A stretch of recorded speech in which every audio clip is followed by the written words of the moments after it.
So this is basically the configuration file that creates, oh, that scroll is no good. This configuration file is literally what I use to create the cloud, or the HPC architecture that all of the exercises are going to take place on. Okay, I could spend an hour describing every one of these options, but essentially instance type is just what type of machine you want to use, and you can use different types for the master or the computes, what size volumes you want, these queue size. So actually when I started this one up, I gave it 1. I said you can have 1 compute node when you start up with a max of 8. Maintain initial size, that's basically what says allow it to scale or not. And so scheduler, Slurm, you could put, there's 5 or 6 different options they support in there for that. Tags, that's just a reporting feature. EBS settings and stuff, this is actually further down, so you can define the type of disk you want. This is actually where you put in the snapshot ID and just get a copy of the disk that you were last using. So, and once it's in the cloud, it's very easy to do that. So the initial forklift data move was a lot of copy. And then again, this command here, that's all you need to do once you have the software installed and set up. That's it. That'll create your cluster and come back about 5 or 10 minutes later with a here's how you SSH into it. Very straightforward. Takes a little bit of time the first time, but. And then this big guy is actually the same thing. This is the customization script that runs after the host is booted, but before you're allowed in. And again, a lot of this is just administrative stuff, but this part here, if you were doing non-Fortran development or didn't need things like GhostScript, you just remove it from the list or add whatever software packages you need, and by the time you get in, they're there. It's very straightforward and very friendly that way. This section is just something I left in to show what you can do. Has anybody ever used module files in Linux? No? Essentially what they allow you to do is have different development environments and you basically switch between them. We'd utilize them to a degree here, and this was all I needed to set up so that any cluster I started would always have this stuff available. I had to do a little file linking magic to make it work. And then this part is literally what created all the accounts on the machine, which is also one of the reasons why those passwords are so overly complex. So I cheated here. I could have done a little better, but so yeah, like I said, don't use those passwords for your bank. And then some security limit stuff. This bottom here, this Bluefish scripts area. So this is how you interact with S3 from the command line. It'll be part of the exercises later. But basically, you can have files stored there, and you can use essential, very similar commands, right? AWS S3, that's how you start the command. So you want to say, I want to use Amazon services. S3 is what part of Amazon services you want to use. CP, if anybody's ever used Linux, you know what CP does, copy files. And then the URL to the files in question, and then space and where you want it to go. So if you've ever used Linux, that's very similar to the copy command from the command line for anything else, once you cut off this bit. So that's basically all that was needed to create our cluster, both our production one and the one that you're using here. The biggest things I changed were the disk sizes and the types of machines you were using. After that, it was just running a command. And I think I actually finished that slide. Nice. Okay, so here's what we have. Our cloud hardware, because you can really touch it. Not at all. So we have one master node. I don't expect this part to make sense. C48XL. Amazon has so many different resource types that you can use, so many different server types that they came up with this wonky naming convention. Basically, it means the type of processor, and then the everything after the dot is more of a descriptive thing. But essentially, what this turns into is a machine with 36 cores and 60 gigs of memory. It also has a 200 gig OS drive for the OS and the home directories, a modeling directory that's 16 terabytes. That is actually the maximum that Amazon allows on any single disk. And 2 archive disks with a total of 22 terabytes. Now those are lower cost disks, and they're not mirrored across the entire cluster. So think of them more as, I call them cool storage as opposed to cold. And definitely not warm or hot, or maybe warm storage would work too. Again, it's compute nodes, same exact system configuration with a smaller disk because for the operating system, because home, our modeling directory, and the op directory where a lot of software lives, they're all shared between every master node to every compute node. So whatever you set up in those directories on the master is available on every compute node as well. And that, I'm sorry, that part would be right across the network or whatever? Yep, okay. That's great. Yeah, it's an NFS share. Okay. Yeah. And then what we have is an external cold storage with S3. I haven't found a library or a way to interact with S3 from inside of Fortran yet. So if anybody feels like developing that, please go right ahead. And again, that's roughly 130 terabytes of storage we're using today there. Like I said, we'd have to almost double our infrastructure back at the office to even dream of storing that. And it would probably cost $60,000, $80,000, just as a rough guess. So in that sense, you can save a lot of money on storage. So what does this look like? So this is effectively, I actually grabbed an earlier screenshot. This is what happens when you create a cluster. You run the client on the GUI or on the CLI. It talks to an Amazon service called CloudFormation, which allows you to basically programmatically build resources. So you can say, I want this server with this configuration. I haven't written any myself, but they do work really nicely. And then it creates everything over here. And this, if we went back a few slides to the original HPC diagram, it's very much the same thing. The only thing that Amazon does differently is that in this middle section here, where it would just normally go over to the compute nodes, it interrupts. Amazon's added a bunch of scripts to the servers themselves, so it looks at the job queues and then sends messages to Amazon's other services directly to tell it whether or not it needs to start up or take down nodes so that it can do the computation work. And then from there they launch and they get your job done. How does it scale the nodes, the cores? Well, the cores don't scale. So once you say I want machine type X, That's it. It launches that same type every time, but it will scale within the limits that you set. So for our production infrastructure, we have a minimum of 0 and a maximum of 8.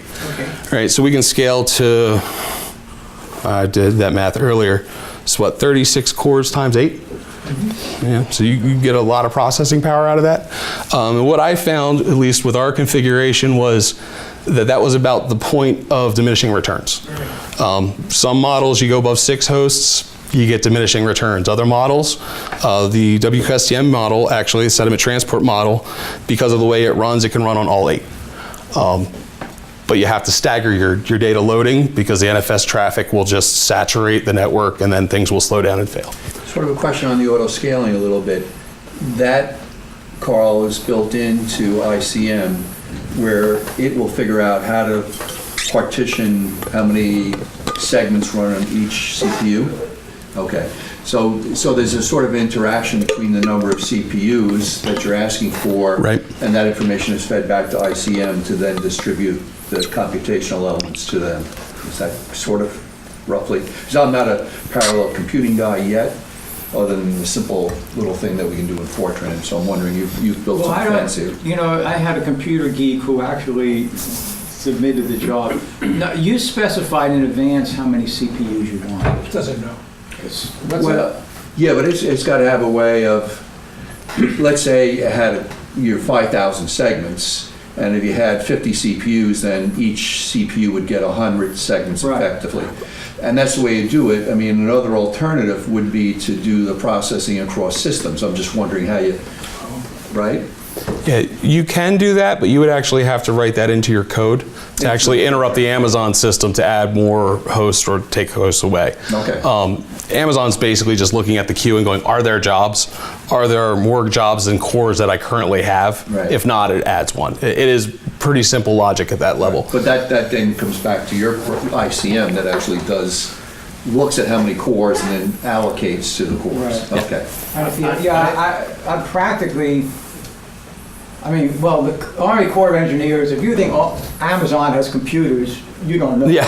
But, you know, there's still, if you ask for too many cores, you'd wait until that many were available. And that was just touch and go. You kind of got to feel after a long time that if I ask for this amount, my job will get in the queue really quickly, whereas if I ask for more, it may run faster, but I'm gonna be sitting around waiting Okay. for 64 or 128 for a long time, so you, So it is a little yeah, game. just Okay. trial Right. and error. This model, are cores equal to threads equal to CPUs, or? Yes. So in most models, well, at a hardware level, CPUs have cores and threads. Yes. Each core may or may not have multiple threads. So the only real difference between cores and threads are whether or not the process is basically doubling up on a core or not. So if I have a 32, 64 Right. core to thread, I have 64. Available, as far as a program as like Slurm is considered, you have 64 available threads of data. How about as far as this model is considered? So if does it spawn threads, or is it doing something else? I don't know the answer to that one. I'm asking, That's over my head, can't tell you. okay. We've never, I've heard the word threads from time to time, but I don't think we've ever gotten into specifying them or anything like that. We've only said how many processors we. Right, and see, at a job submission level, in all the job schedulers I've ever looked at, cores and threads don't matter as far as whether a core, it only cares about the big number. I think is the best way to put it, right? So if you have a 32 core system that has a total of 64 threads, then to a program like Slurm, you have 64 available cores. So that's what it's like on the cluster. Question is, what does it look like on an individual, say at a desktop with 64 threads? Oh, it's the same. If you have 32 cores in a desktop, I mean, you've got a pretty beefy processor there, but you can have your 64 threads, and you could run a lot of work there. You could actually combine a bunch of those desktops into an HPC cluster yourself. So in the real ignorant part, which is me, what's the difference between a thread and a core? Very little. A core is a physical entity on a chip, where a thread is a virtual concept. Effectively, what happens is, as a processor churns through its available cores, what they found in the chip design was that they actually had some extra time left over, and they were able to squeeze in, is what they call hyperthreading. Oh. Basically, each core gets used twice as it goes around once. Okay. It takes a little time to wrap your head around that one. All right, so as I mentioned earlier, costs. Is it cheaper to run in the cloud? The honest answer is maybe. It really comes down to what you do. So if I look at, hopefully these show up okay. I might have to zoom in a little bit. Amazon has what they call a simple monthly calculator. And, oh, please load. Okay, so if we were to run our current, what we call Cloudfish, is what we call our production server at this point, full time without doing any reservations. Reservations are basically paying in advance for something you're going to use, as far as Amazon's concerned. It would cost us, with our current configuration of disks and CPUs, and this is considering we didn't dynamically scale anything. It just ran like we had it in the data center. All the compute nodes run all the time. The head node runs all the time. The data storage is always there. It would cost us about $18,000 a month to run. That's a little expensive. Where's that number? It's actually right up here. Oh, It totals it up. I can scroll through these. This calculator is pretty simple. This is actually all the disk configurations. You'll notice Amazon actually has multiple different disk configurations you can use. They all have a slightly different price. They all have slightly different performance. You kind of have to figure out what the best one is for your application. Hopefully one of the cheaper ones. And then, luckily I have the tabs open. So what about a dynamically scaling type of system? How can that help you? Well, I can half the price if we only use the compute nodes about 30% of the time, right? Maybe, maybe not. I did the hour math on that and forgot to write it down, but I think it was like a day or 2 or 3. a couple days worth of time. The problem is when you're running multiple things at once, when you're running multiple compute nodes, those hours add up very quickly. But this is same disk configuration and everything else. But we also take the time to reserve our master node because it does run 24/7. So what Amazon does is that if you quote unquote reserve a node, buy a reservation, they're basically giving you that 750 hours a month and counting it just as usage. Now, most months don't have 750 hours, so our bill actually helps a little. It helps our bill a little bit every month because those extra hours just go to lower the cost of the compute nodes. Actually, there's a debate going on in the back end right now as to whether or not we should reserve one or two more. The only problem being if you don't use it, it's money that you've lost. Right, so you have to be careful with reservations because you don't want to spend so much up front and then not use it later because you're literally wasting money. So, and I can take a look here at a real world example that shows you why figuring out the billing is a little hard sometimes. So like I said, we rebuilt our Cloudfish system a couple months ago, so I only have the last 3 months worth of data to really go off of. But so this is December, January, and February. We were a little busy in December. I mean, we ran about, about 2,400 hours worth of compute time. To note, I excluded our master node from this because it's prepaid. So this is all just compute time.